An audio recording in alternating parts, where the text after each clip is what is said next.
Okay guys, aku nak tunjuk cara KFG yang aku punya style lah. Yang pertama ni, leader. Untuk toman aku pakai 60. Tarik dulu. Kasi lock dia dekat bawah bontot.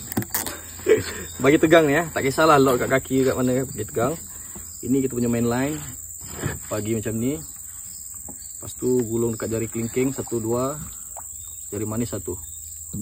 Kita dapat loop macam ni ya. Lepas tu ini leader masuk dekat tengah ni. Nampak? Boleh tak? Masuk kat tengah ni, pusing.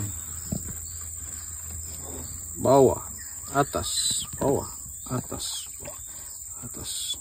Ini buatlah dalam apa kali yang kau nak, 20 kali ke 15 kali ke. Kita pusing dulu, pusing dulu, pusing dulu, pusing dulu. Okey, macam ni dah okey. Pegang sini. Lepas tu ambil tali yang hujung ni. Kita buat half inch kan panggil. Half inch knot. Buat loop, tarik dah. Kalau dah 1 selesai, buat lagi. 2 3 4 5 6. Okey, selesai 6. Pegang ni, tarik mengejut 3 ke 4 kali lah. 1 2 3. Okey. Kalau ini dia dah makan dah ni. Dia dah makan, ngam lah. Kita boleh potong kita punya leader. Gunting. Kita buat setengah laju ni ya, sebab toman tengah agresif. Potong leader ujung-ujung. Lepas tu kita nak matikan dia, buat lagi half inch.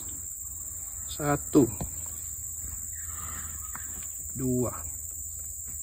3 4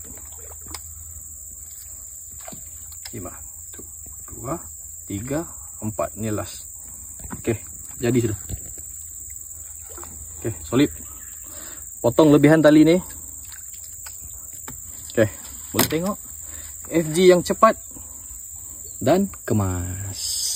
Mantap guys, kalau laju korang slowkanlah video ni, okey?